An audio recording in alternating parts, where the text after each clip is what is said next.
Y la primera predicación que compartí la vez pasada es la iglesia unificada en el cuerpo. ¿Se acuerdan?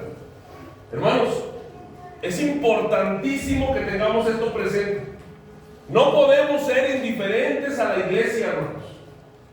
No podemos ser indiferentes al cuerpo de Cristo. No podemos ser. Hay personas, hermano, que podemos decir que amamos al Señor y podemos decir, Él es mi todo, Él es lo máximo para mí, el Señor, Él es lo mejor que me ha pasado, pero la iglesia, a la iglesia me es indiferente. Hermano, no puede ser así. No podemos amar la cabeza sin amar el cuerpo. ¿Recuerda? Les compartía, les predicaba, hermanos, somos uno con Cristo.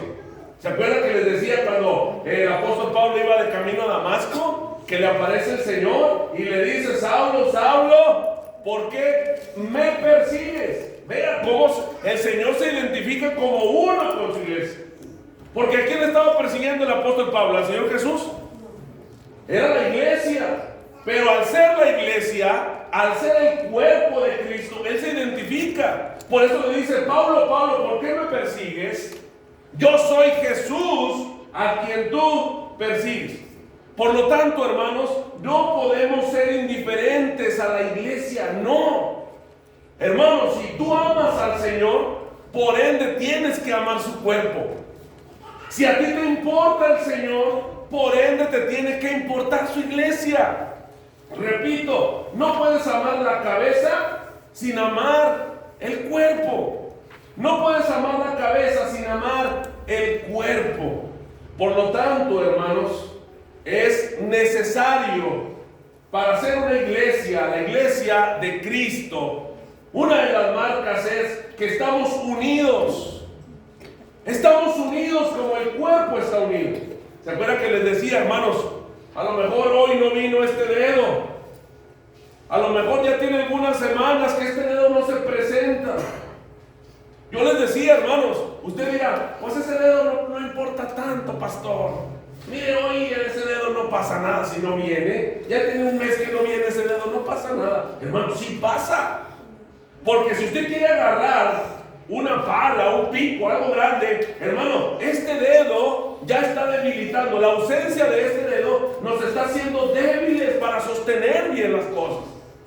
Por lo tanto, no podemos decir, hermano, que si el hermano o la hermana no viene, no nos pasa nada, hermano. Porque cada uno de ustedes, hermano, forma parte del cuerpo y tiene una función especial en el cuerpo, en la cual, hermano, usted me edifica a mí. ¿Se acuerdan?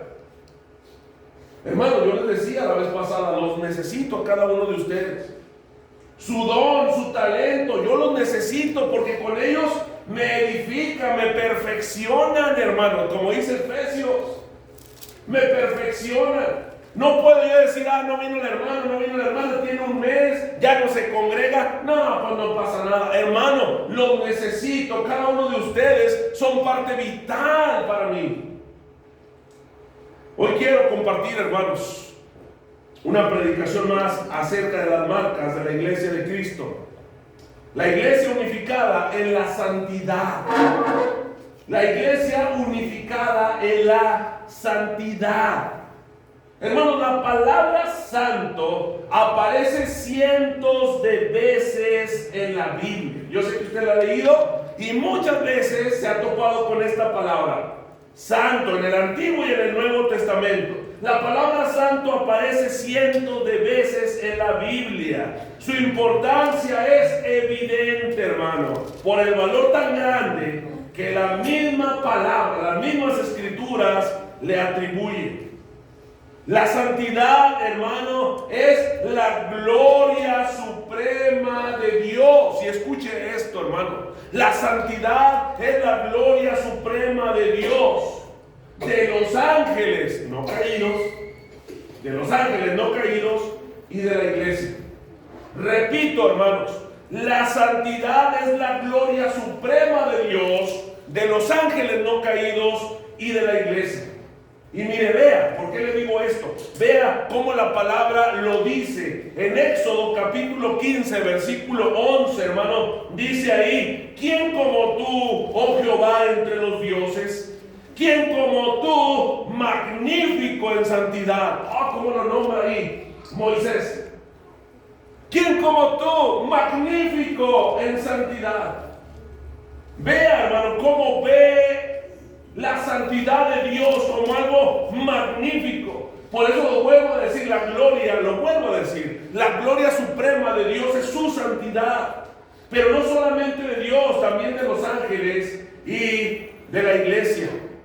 Mire, hermano, ahí en Mateo 25, 31, ahí también se menciona a los santos ángeles. Dice Mateo 25, 31: cuando el Hijo del Hombre venga en su gloria y todos los santos ángeles con él, entonces se sentará en su trono de gloria. Ahora, quiero que vea esto, hermano.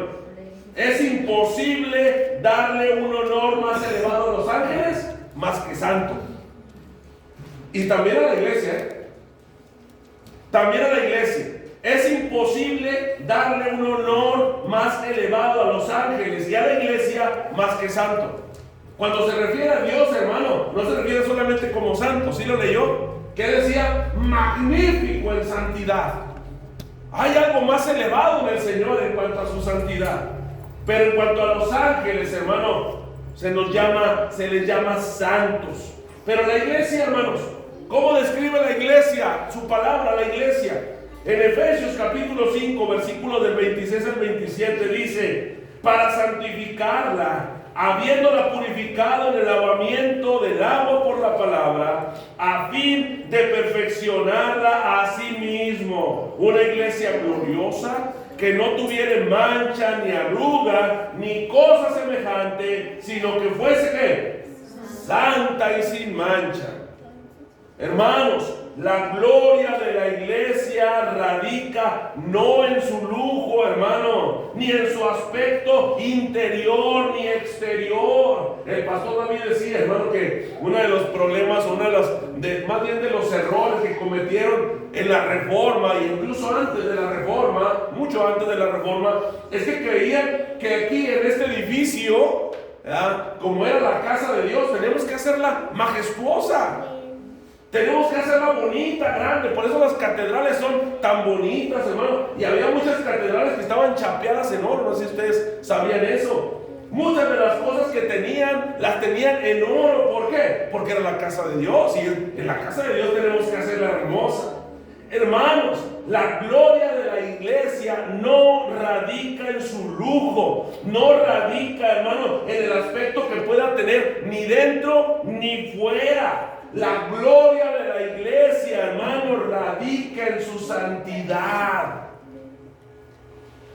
La gloria de la iglesia radica en su santidad. La santidad es la gloria suprema de Dios, de los ángeles no caídos y de la iglesia.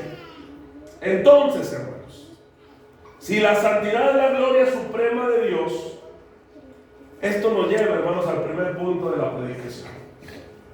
El propósito principal de ese Dios santo para su iglesia. ¿Cuál es, hermanos? El propósito principal de ese Dios santo para su iglesia. Este es el primer punto, hermanos. El propósito principal de Dios para la iglesia es su santificación. El principal propósito de Dios para su iglesia es su santificación. Ese es el principal propósito de Dios para usted y para mí. Mire lo que dice 1 Tesalonicenses 4:10. Dice, pues la voluntad de Dios es vuestra santificación. ¿Ya lo ve? A ver, ¿cuál es la voluntad de Dios? La santificación. La voluntad del Señor es que usted y yo vivamos vidas santas. Esa es la voluntad de Dios. Por lo tanto, hermano, el propósito principal de Dios es la santificación. Lo he dicho anteriormente, hermanos, y lo digo nuevamente hoy. El propósito principal de Dios no es que usted usted viva una vida feliz o en gozo, ni en victoria, ni en prosperidad, hermanos. Y no es porque esté peleado con eso, no. Y no es porque quiera que vivamos vidas miserables y en dolor, y no. Lo que quiero que entienda es que el propósito principal de Dios para usted no es la felicidad, no es el gozo, no es la victoria, no es la prosperidad. No, ese no es el principal propósito. Claro que si Dios lo da, pues qué bueno, ¿no? Gloria a Dios, que si Dios nos bendice, que si Dios nos permite vivir en victoria, gloria al Señor. Que si Dios nos permite vivir en gozo y en felicidad, hermano, gloria a Dios. Pero tiene usted que tener seguro, hermano, que ese no es el principal propósito de Dios para su vida. Lo que sí creo, hermano, con todo mi corazón, con convicción, hermano, es que el principal propósito de Dios para nuestras vidas es que seamos santos. Santos, hermano. O como dijera 1 Tesalonicenses 4, la voluntad de Dios es la santificación de su iglesia.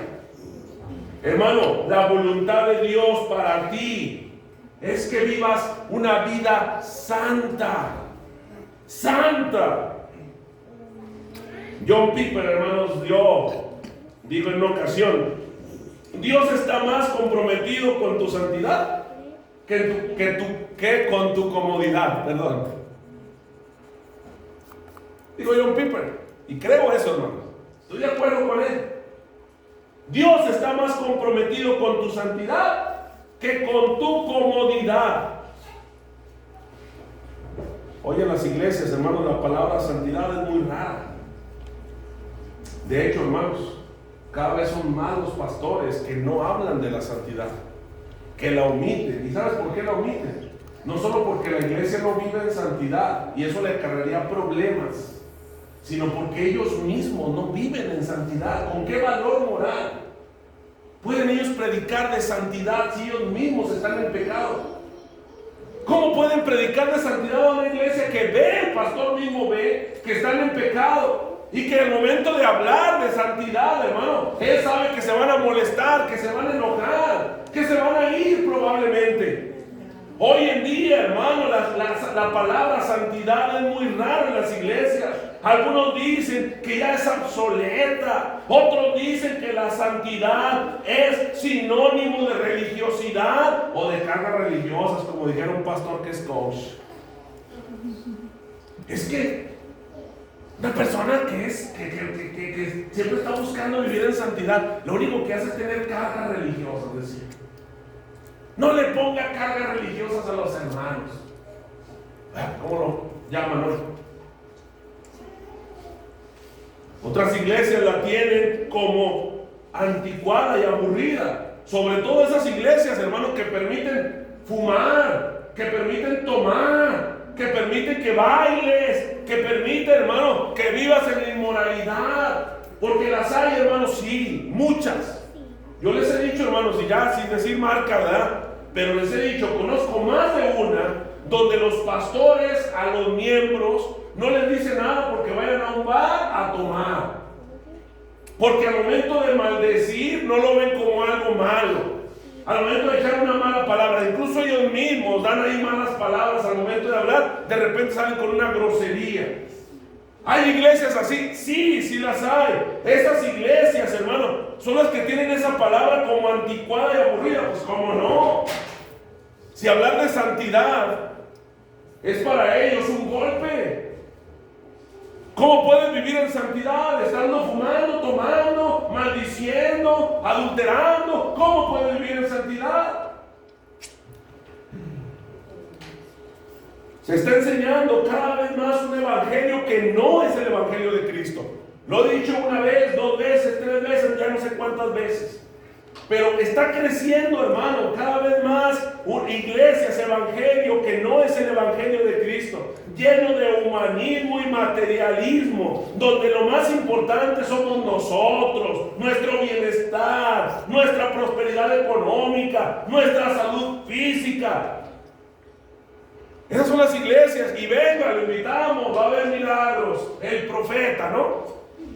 campaña de sanidad y milagros. Deje usted que el evangelismo, eso no importa.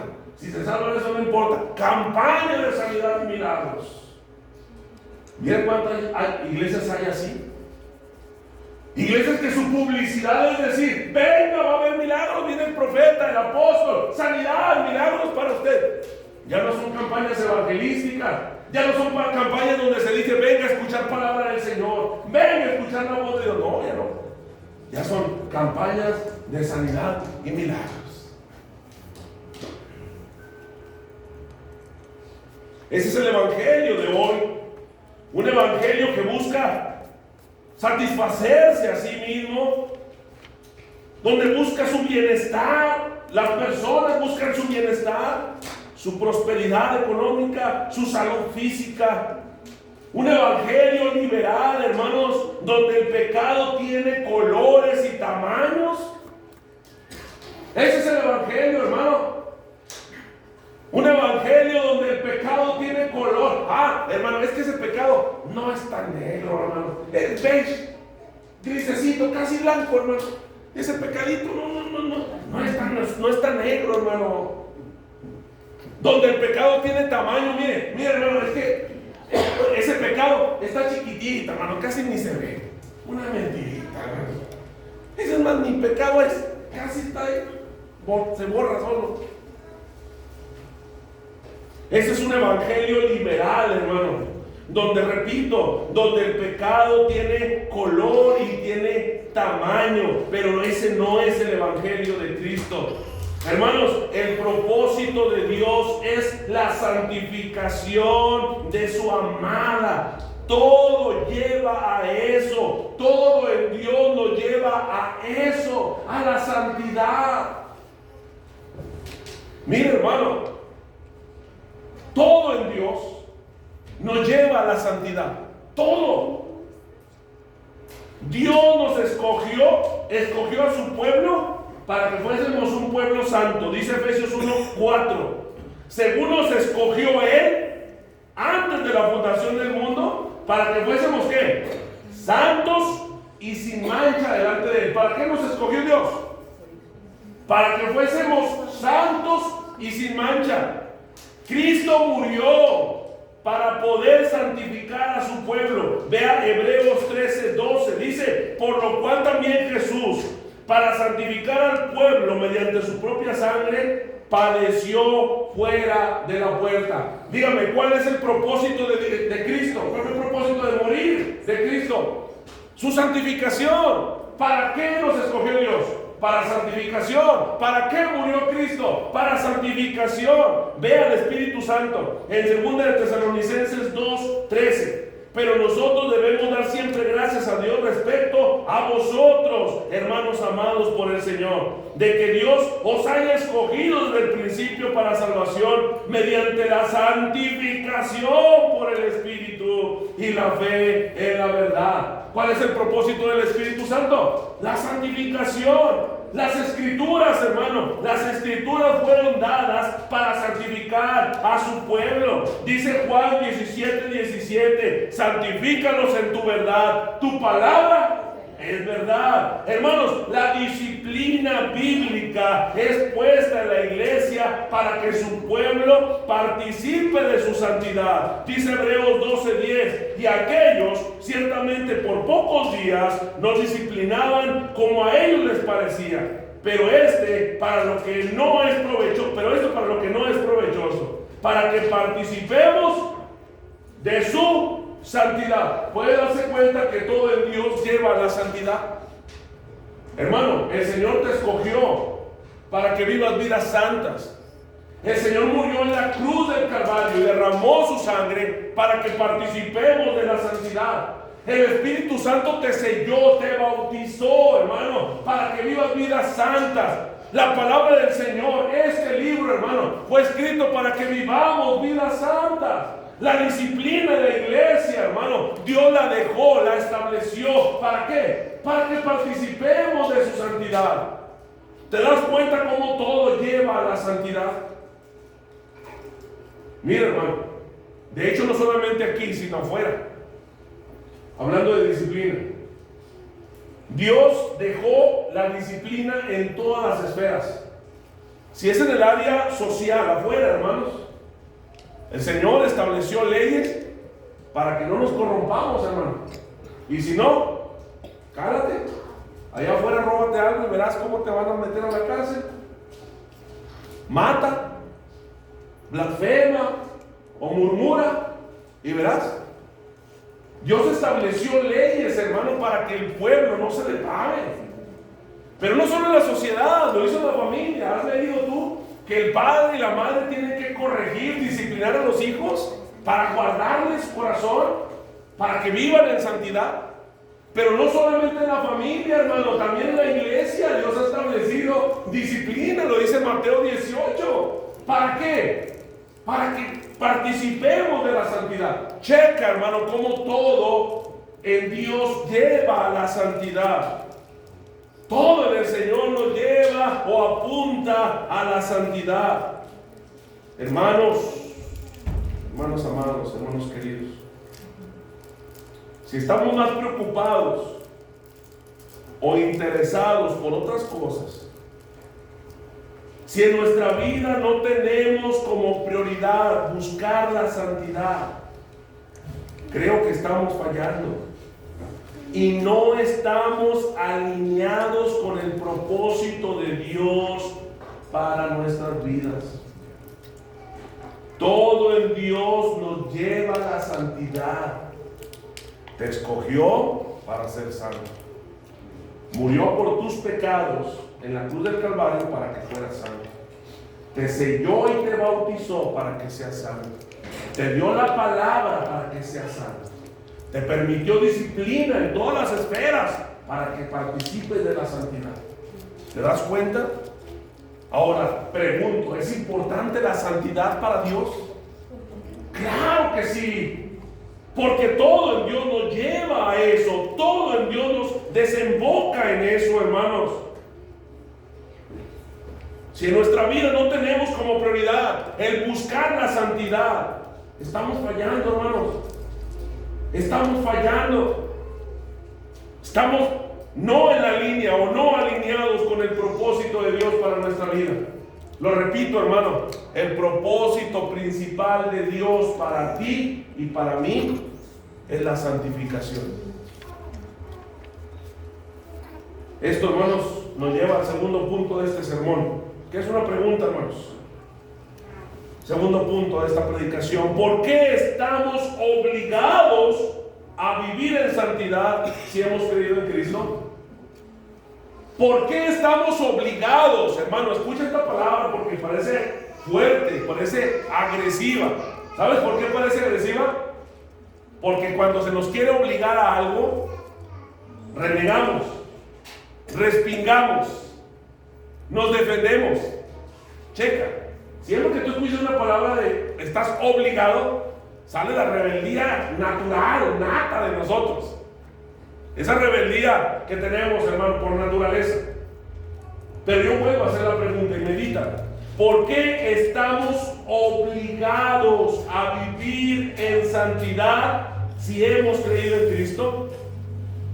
Primera de Pedro, capítulo 1, versículo 15 al 17 nos lo dice, hermano. Vamos a meditar en él. Ahorita lo leímos, 15 al 17. Solo voy a tomar algunas frases ahí. ¿Por qué estamos obligados a vivir en santidad? Si eres creyente, hermano, si has creído en Cristo, si dices que Jesús es tu Señor, ¿por qué estás obligado a vivir en santidad? Ve ahí en el versículo 15, hermano, dice: sino como aquel que os llamó es santo. Y ahí está la respuesta, la primera respuesta. ¿Por qué estás obligado, hermano, a vivir en santidad? Porque aquel que te llamó es santo. Porque aquel que nos llamó es santo. La primera carta, hermano, del apóstol Pablo, esta carta está dirigida a las iglesias de Asia Menor. Ahora, estas iglesias estaban en Asia Menor.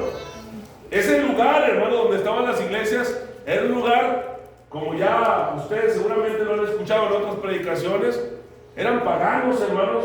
Eran lugares donde había el pecado, era lo más común en esos lugares, la depravación, porque la mayoría de las ciudades de esos lugares eran ciudades donde había depravación, sobre todo en la sexualidad. Hermanos, era lugar donde el pecado era el pan de todos los días. Y de ahí el énfasis del apóstol Pablo cuando les dice: hey, el que los llamó es santo,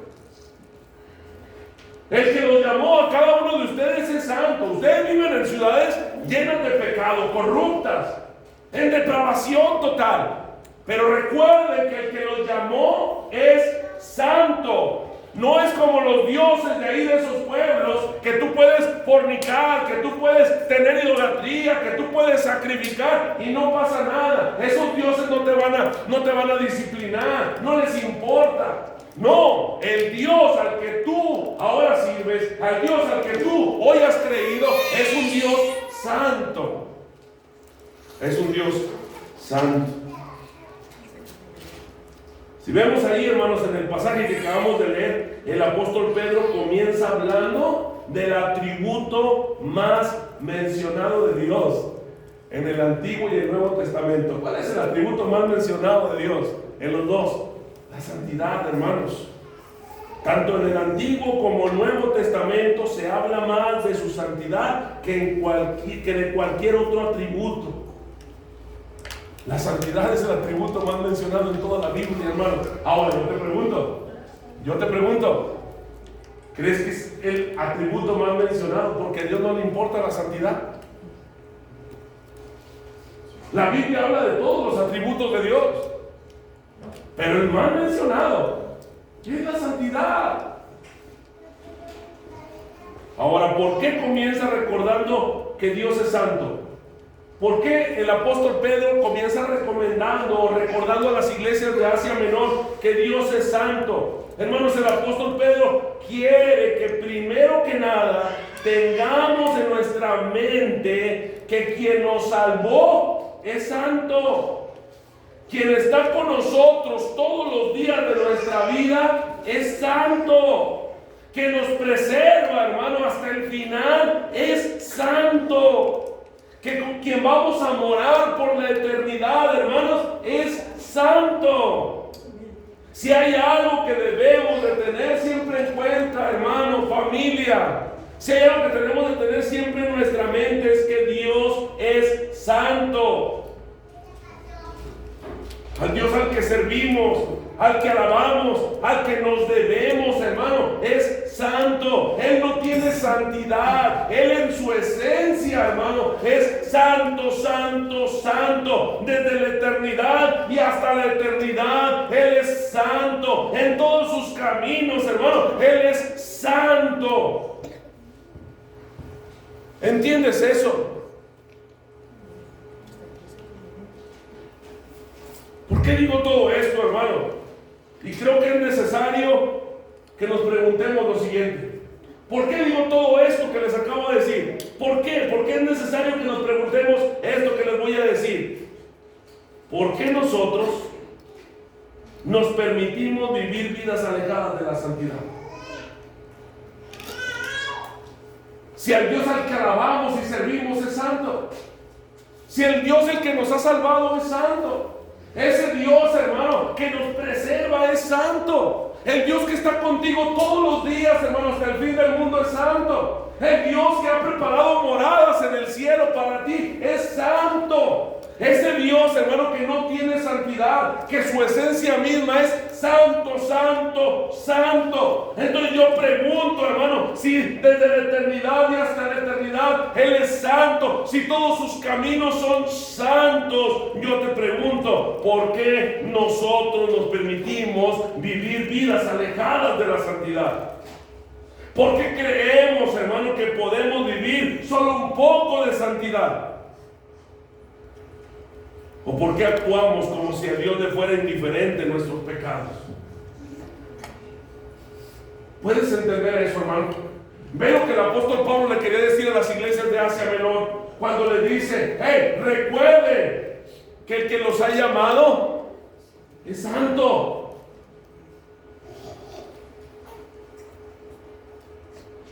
La santidad de Dios, hermanos, es su esencia.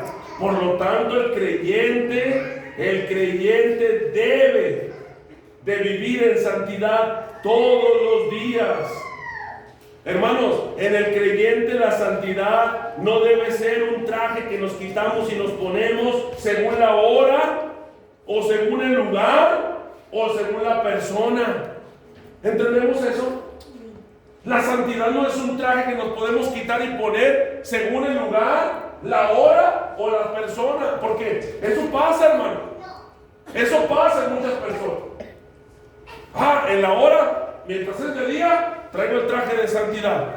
Pero ya no se hace noche, me quito el traje de santidad. O depende del lugar. No, en el templo me pongo el traje de santidad. Pero en mi escuela o en el trabajo me quito el traje de santidad. No, con el pastor y con los hermanos me pongo el traje de santidad. Pero con los amigos o las personas que no me conocen, me quito el traje de santidad. La santidad es la esencia de Dios, hermano. Por lo tanto, en el creyente, la santidad no debe ser ese traje que te quitas y te pones. Cuando venimos al templo, hermano, estamos conscientes de que Dios, ese Dios magnífico en santidad, está aquí. ¿De verdad estamos conscientes de eso, hermano? ¿Sabes que Él ha prometido estar donde están 2 o 3 congregados en su nombre? Mira, hermano, tú puedes decir, yo aquí no lo veo, pero tú puedes decir que está el Señor aquí, ¿sabes? Porque sé que aquí estamos más de 2, más de 3 congregados en su nombre. Y si estamos más de 2 aquí congregados en su nombre, Él lo ha prometido. Y si Él lo ha prometido, Él está aquí. Aunque no lo veamos, hermano, Él está aquí. Ahora, ¿sabes tú, hermano? Que si ese Dios que es magnífico en santidad está aquí, si estás consciente de eso, hermano, ¿por qué no actúas como tal? Este lugar, hermano, es santo, porque el Señor está aquí. Ahora yo pregunto, hermano, de nuevo, ¿estamos obligados a vivir en santidad? Sí, hermano. Ahora, esa fue la primera respuesta. ¿Por qué estamos obligados a vivir en santidad? Porque Dios es santo, el que nos llamó es santo. Pero la segunda respuesta, ¿por qué estamos obligados a vivir en santidad? Porque es una orden. Ve ahí en el versículo 16, ¿cómo dice, hermano? ¿Cómo dice? ¿Lo puedes leer?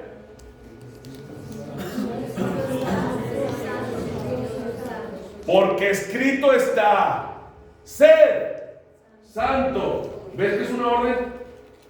¿Por qué estás obligado, hermano, hermana? ¿Por qué estás obligado a vivir en santidad? Porque el que te llamó es santo. No es como los demás dioses, hermano. No es como los demás ídolos. Él es magnífico en santidad. El que te llamó es santo. Pero ¿sabes también por qué estás obligado a vivir en santidad? Porque Él te lo está mandando. Porque es una orden que dice, ser santo. La versión, hermano, de la Biblia de las Américas, me gusta cómo lo dice. Dice, porque escrito está, sean santos, porque yo soy santo. En la vida cristiana, hermanos, la santidad, Dios no la ha dejado como una opción. Hermanos, no es algo que podamos considerar la santidad o que está en discusión. No, la santidad no es opcional, hermano. Para ti que has creído en Cristo, para mí que hemos creído en Cristo, estamos obligados, hermano, a vivir en santidad. No es opcional. Si Dios lo ordena, hermanos, ese motivo debe ser suficiente en nosotros para que incansablemente estemos luchando por vivir vidas santas. Hermano, hermana, ¿entiendes esto? Que la santidad no es opcional en ti. Que el Dios al que dices que le sirves, le alabas, es santo, hermanos. Que todo en Él es santo. Que todo Él lo ha hecho y lo ha preparado para ti con un propósito. Que sea santo. ¿Entiendes eso, hermano? No es opcional el vivir en santidad. Esto, hermano, conecta con el tercer punto, que también es una pregunta. Y que pareciera lógica, hermanos, esta pregunta. Más, hasta la podemos responder. Tercer punto: ¿en qué áreas de nuestra vida debemos ser santos? Lógico, ¿no? Esa pregunta. Ahí mismo lo dice el versículo, ahí en la parte B del versículo 15. Dice: sed también vosotros santos, ¿en qué? En toda nuestra manera de vivir. Fácil, ¿no? En toda nuestra manera de vivir. La respuesta pareciera más que lógica. En toda nuestra manera de vivir. Podemos terminar fácil, rápido, en toda nuestra manera de vivir. Pero quiero ser un poco más explícito, Ernesto. ¿Qué es toda nuestra manera de vivir? ¿Qué es toda nuestra manera de vivir? La versión Dios habla hoy, hermano, me gusta también cómo lo menciona. Dice, al contrario, vivan de una manera completamente santa, porque Dios que los llamó es santo. Completamente. Cuando Pedro dice, así como es santo quien los llamó, sean santos en todo lo que hagan, el apóstol Pedro, hermano, espera que los creyentes nos identifiquemos con ese Dios santo. Que así como Dios es santo, hermano, en todo, nosotros también seamos santos en todo. Hermanos, hay por lo menos 3 áreas en las que tenemos que vivir en santidad para poder decir que en toda nuestra manera de vivir. 3 áreas que engloban toda nuestra manera de vivir. La primera, nuestras acciones. La segunda, nuestros pensamientos. Y la tercera, nuestras palabras. Ya va viendo por dónde va el punto, hermanos. Hay 3 áreas que engloban toda nuestra manera de vivir. La primera, nuestras acciones. La segunda, nuestros pensamientos. Y la tercera, nuestras palabras. Y quiero hacer una breve reflexión de cada una de ellas. No voy a tardar, hermanos. No se me desesperen. 1 hora nomás. No se creen. La primera, nuestras acciones. Lo que hacemos.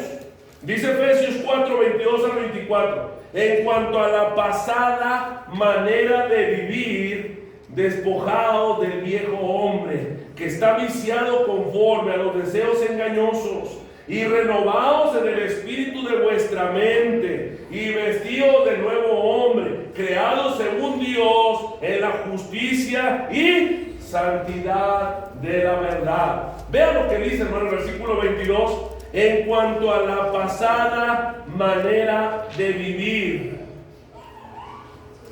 Hermano, yo te pregunto, ¿cómo eras? ¿Cómo éramos, hermanos, en nuestra vida pasada? Hermano, tómate unos segundos. Tomémonos unos segundos y analicemos nuestra vida pasada. ¿Cómo eras, hermano, en tu vida pasada? No necesitas mucho, hermano. Yo sé que con unos segundos es suficiente. Cuando yo me hice esta pregunta, en segundos me di cuenta cómo era mi vida pasada. ¿Cómo eras en tu vida pasada, hermano?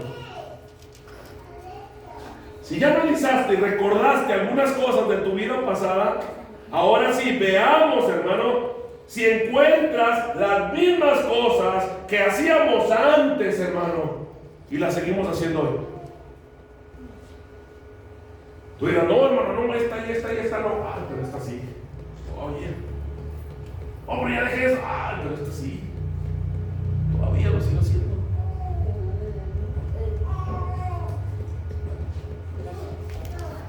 Hermano, ¿qué haces hoy con tu vida? Analízalo. ¿Qué haces hoy con tu vida?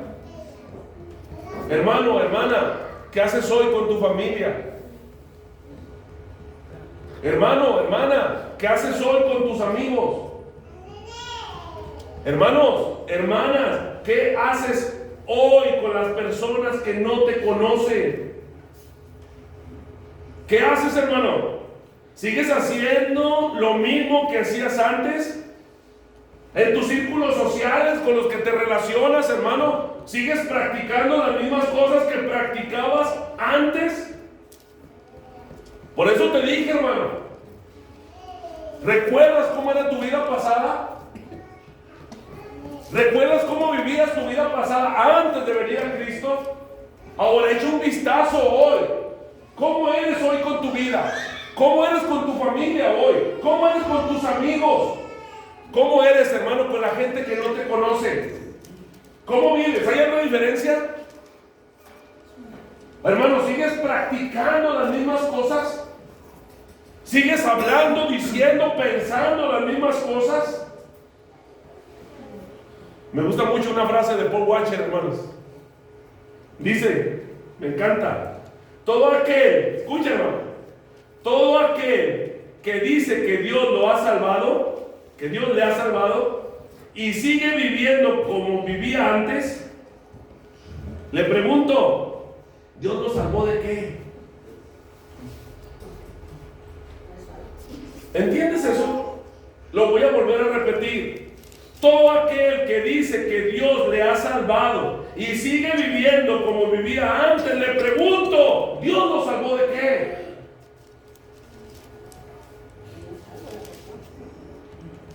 Hermano, ¿cómo vives? ¿Qué haces? ¿Sigues haciendo lo mismo que hacías antes de creer en Cristo? Romanos 6:22 dice, mas ahora que habéis sido librados del pecado y hechos siervos de Dios, tened por vuestro fruto la santificación y como fin la vida eterna. ¿Qué quiere decir esto, hermanos? Una de las cosas que tiene que brotar de nosotros, como brota el fruto de las ramas, hermano, de un árbol, brota de forma natural. Una de las cosas que tiene que brotar de nosotros, hermano, es la santificación. Es algo que debe ser ya nato en nosotros, hermano. Algo que debemos de ser como resultado de la libertad del pecado, hermano. La santificación debe brotar como aquello que ha sido dado por la salvación, como resultado de ser libres del pecado. Los hijos de Dios, hermano, nos esforzamos por vivir vidas santas. ¿Que vamos a pecar? Claro que sí, hermano. No estamos exentos, tampoco yo sé que no vamos a poder evitar el pecar. Pero, hermano, el Hijo de Dios se esfuerza por vivir vidas santas. Por eso, hermano, vuelvo a decirte la frase que dijo Paul Washer. Si dices que Dios te ha salvado, pero sigues haciendo las mismas cosas que hacías antes, ¿te ha salvado de qué?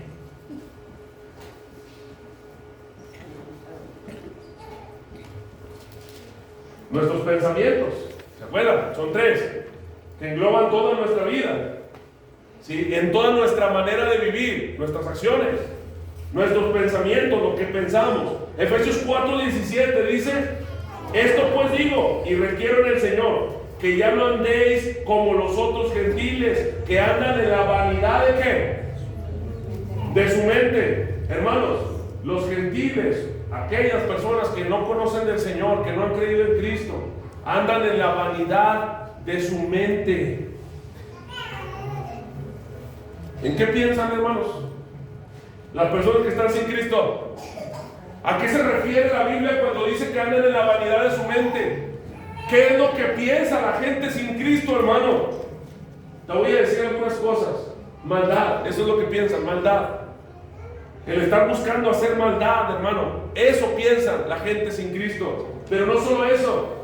La gente sin Cristo, hermano, también piensa avariciosamente o codiciosamente. Siempre están viendo lo que tiene aquella persona para tener más, o siempre están pensando tener más y más y más. Nunca llena, hermano, de tener, y siempre está buscando cómo sacar dinero por aquí, cómo sacar dinero por acá, cómo sacar dinero por acá. En eso está pensando, hermano, una persona sin Cristo. Vuelvo a decirte, hermano, en eso está la vanidad de la mente, en pensar maldades, en pensar de una forma avara, codiciosa, hermano. Pero ¿en qué más, hermano? Está la vanidad en la mente, en la lascivia. En eso piensan, hermano, las personas que están sin Cristo, como dice el apóstol Pablo. Esto pues digo y requiero en el Señor, que ya no andéis como los otros gentiles, como la gente del mundo, que anda en la vanidad de su mente. Porque la gente sin Cristo, hermano, anda en la vanidad de su mente. Piensa en maldad, piensa en avaricia, en codicia. Hermano, piensa en lascivia. Y cuando digo lascivia, hermano, me refiero a todo tipo de deleites carnales, porque la definición de lascivia tiene que ver con todo tipo de deleites carnales, sea vicios, hermano, pero sobre todo lo que tiene que ver con la inmoralidad sexual. Yo te hago una pregunta, ¿no es eso lo que piensa el hombre sin Cristo? ¿No piensa en las maldades?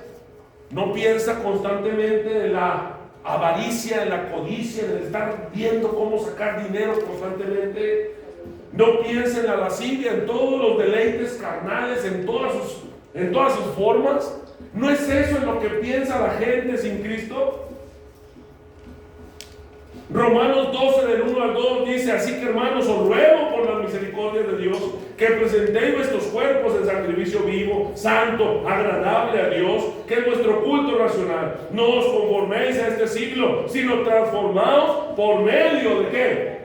De la renovación de vuestro entendimiento, de nuestra mente, para que comprobéis cuál sea la buena voluntad de Dios, agradable y perfecta. Ahora, ¿cómo renovamos nuestro entendimiento? ¿Cómo renovamos nuestra mente? Porque esa es una pregunta importante. Sí, el apóstol Pablo, sí, ya sé que tenemos que renovar nuestro entendimiento, ¿verdad? Tenemos que renovar nuestra mente. ¿Y cómo? Con su palabra, hermano. La palabra, hermano, tiene que renovar nuestra manera de pensar. Mira, hermano, su palabra nos da consejos para todo, aún para lo que tienes que pensar, ¿sabes? Aún para lo que tienes que pensar.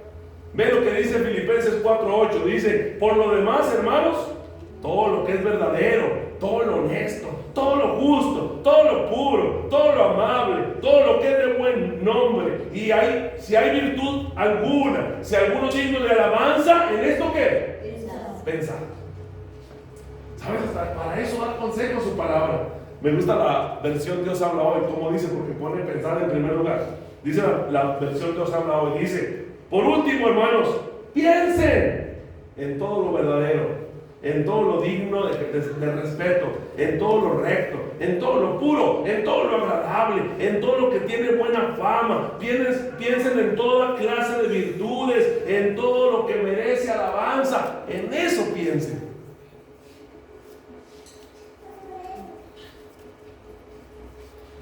Un consejo, hermanos, que me dio un hermano hace ya mucho tiempo. Me dijo: hermano, cuando tu mente esté de ociosa, porque está nuestra mente de ociosa muchas veces, cuando tu mente esté de ociosa y empiece a inclinarse hacia el pecado, porque nomás está de ociosa nuestra mente, hermano, y empezamos a pensar obras, cosas que no edifican, por no decir otra palabra. Me decía este hermano: medita en la cruz de Cristo. Piensa si el Señor merecía estar ahí por ti. Piensa en lo que hizo el Señor por un pecador inmerecedor del perdón. Piensa en cuán grande amor tuvo que haber tenido el Señor por ti para soportar todo lo que soportó en la cruz del Calvario.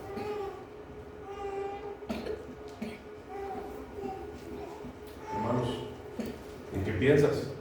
Porque toda nuestra manera de vivir engloba nuestras acciones, pero engloba también nuestros pensamientos. ¿En qué estás pensando, hermano? ¿Como los gentiles que tienen su mente entenebrecida? ¿En qué piensas, hermano? ¿En maldad? ¿En qué piensas, hermano? ¿En lascivia?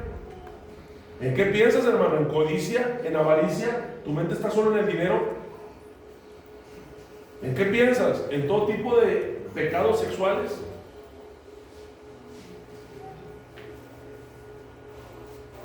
La palabra te da un consejo.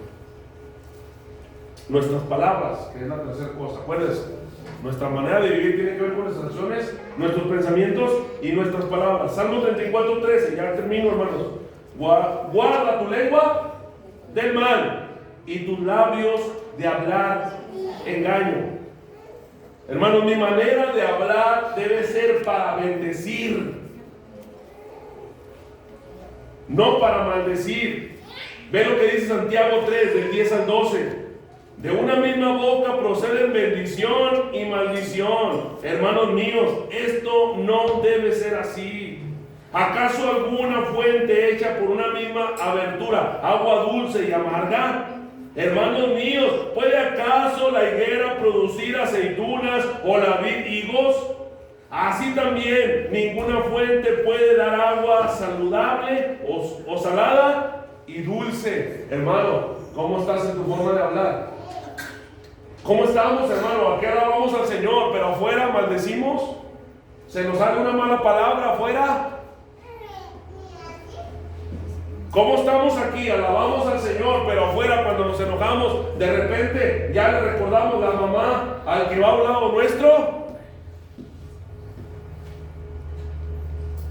Hermano, nuestra boca tiene que llevarnos a vivir en santidad. No podemos, dice el apóstol Santiago, no podemos, dice, de la misma boca, no podemos estar bendiciendo y maldiciendo. Esto no debe ser así, dice Santiago. Ahora, no solamente en bendecir y maldecir. Hermano, cuidado con tu boca, porque muchas de las veces la usamos para murmurar, para chismear.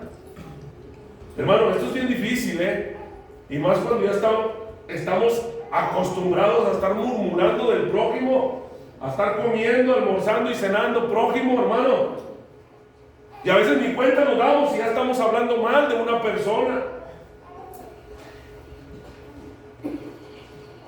Mi manera de hablar, hermano, debe ser para edificación de la iglesia. Dice Efesios 4:29, ninguna palabra corrompida salga de nuestra boca, sino la que sea buena para la necesaria edificación, a fin de dar gracia a los oyentes. Hermano, tu palabra, lo que salga de tu boca, tiene que ser para edificar, hermano, no para destruir a tus hermanos.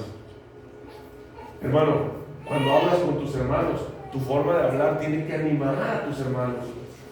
Cuando tú estás hablando con tus hermanos, tu palabra tiene que animarles, tiene que exhortarles, tiene que bendecirles. Hermano, qué triste es que nos empecemos a juntar. Qué triste sería que nos empecemos a juntar solamente para ver. ¿Ya viste cómo el pastor se le ponía la corbata para un lado cuando estaba predicando? ¿Ya viste que de repente el pastor se anda ahogando cuando grita? ¿O ya viste cómo iba vestido el hermano? Hermano, nuestras palabras como hermanos es para edificar, no para destruir, hermano. Si te vas a juntar con un hermano, que sea para que le des consejo de la palabra, le des un buen consejo, le animes. Hermano, ánimo, no te me desanimes. Esfuérzate, hermano, esfuérzate, no es fácil, ánimo, levántate. Para eso, hermano, pero no para murmurar.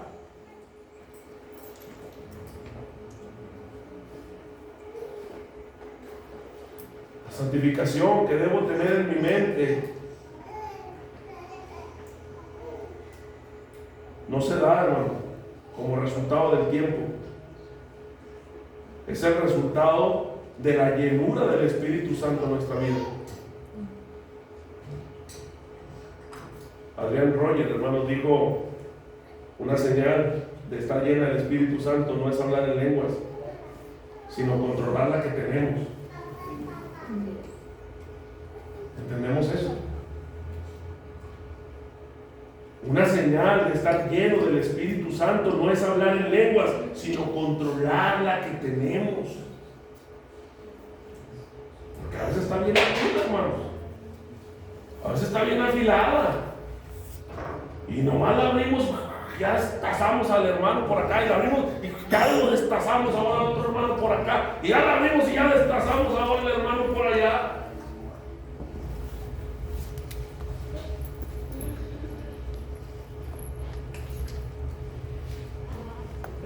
pecar con nuestra manera de hablar, hermano, es el resultado de una intencionalidad.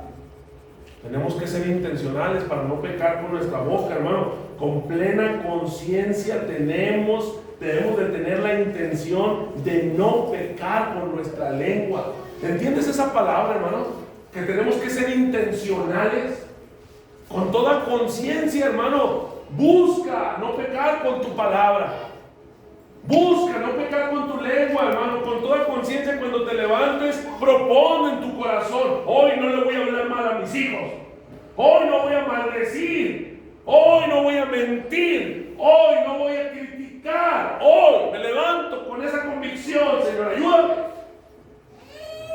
Ayúdame, Señor. Porque no quiero murmurar ya no quiero pecar con mi palabra, con mi lengua, Señor. Tenemos que ser intencionales, hermano. No, estamos esperando. O yo sigo chismeando, hermano, y criticando. Pues es que el Señor no me ha cambiado. Él no ha hecho el milagro en mí. No me la ha cortado. Cuidado, no sé.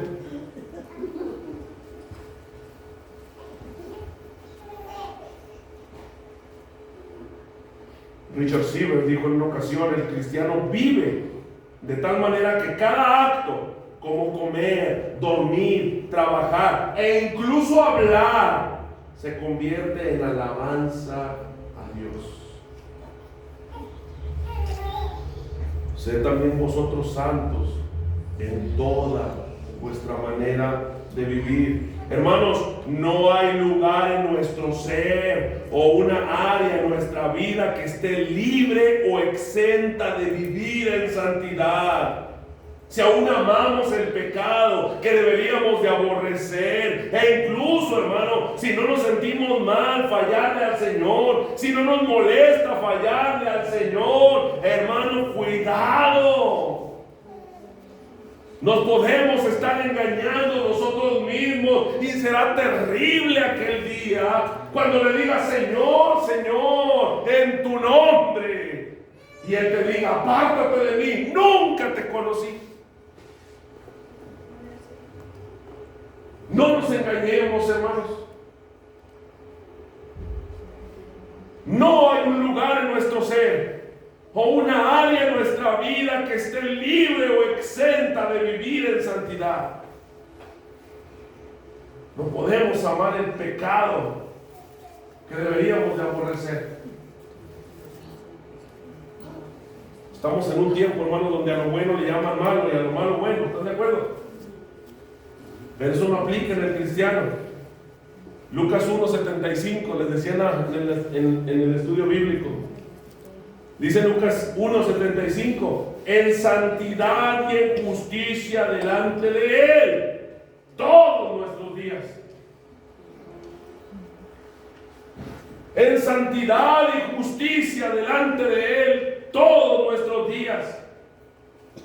¿Sabes qué era lo que tenían en la frente, hermano, los sacerdotes? ¿Sabes qué palabra tenían aquí los sacerdotes en la frente? Santidad a Jehová. ¿Sabes lo que quiere decir aquí Lucas cuando nos dice eso? A ti y a mí, que somos sacerdotes, hermano. Eso lo dice Pedro. ¿No somos sacerdotes? ¿No somos un pueblo escogido? ¿No somos nación santa? ¿No somos sacerdotes del Señor? Por eso el escritor Lucas escribe en el capítulo 1, versículo 71: en santidad y en justicia delante de Él todos nuestros días. ¿Sabe lo que estaba haciendo Lucas aquí? Estaba citando la frase que tenían los sacerdotes aquí: santidad a Jehová. Concluyo, hermanos. Palabra, ya hasta despertaron, hermano.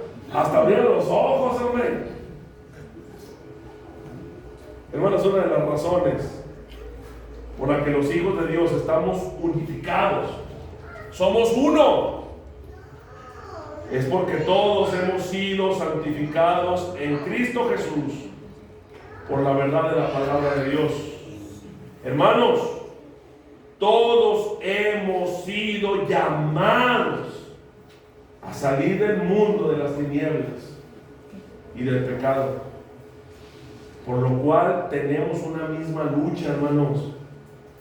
Tenemos un mismo enemigo, pero también, hermano, tenemos un mismo propósito: vivir vidas santas, hermano, ayudarnos a vivir vidas santas, hermano, a cuidarnos a vivir vidas santas. Por eso estamos unidos también por la santidad. Beck Kuiper, hermanos, afirmó: la santidad es la misma esencia de la iglesia. La santidad no es un mero adorno que aumenta su gloria como un collar brillante puede realzar la belleza de una hermosa mujer. No, la santidad es su esencia misma. La iglesia es sinónimo de santidad. Hermano, pareciera que esa palabra nos queda grande, pero la iglesia es sinónimo de santidad.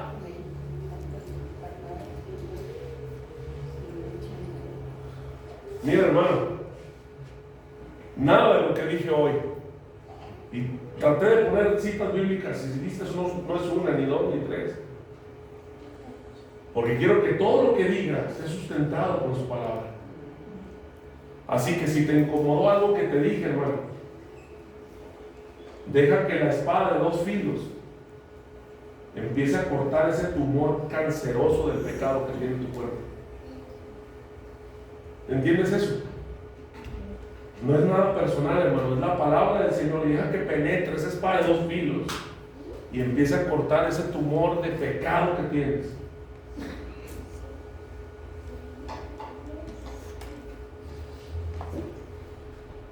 La semana pasada, hermanos, veía una imagen, se la voy a leer, déjenme nomás la busco, de John MacArthur. Me gustó mucho, hermanos. Dije, es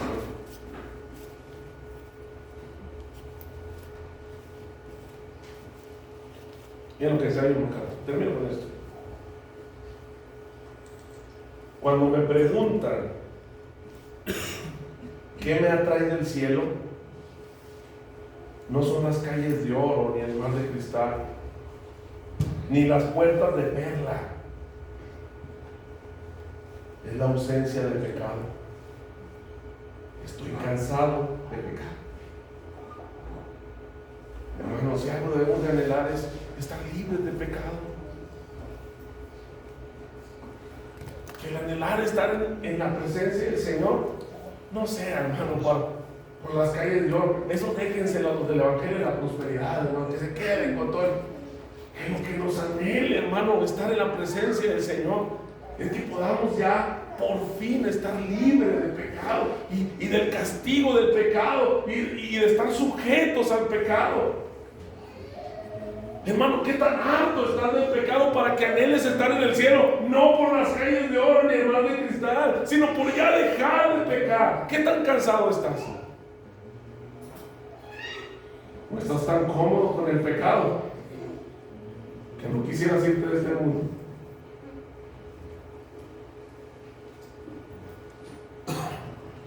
Somos uno en Cristo y su santidad nos hace ser uno, hermano.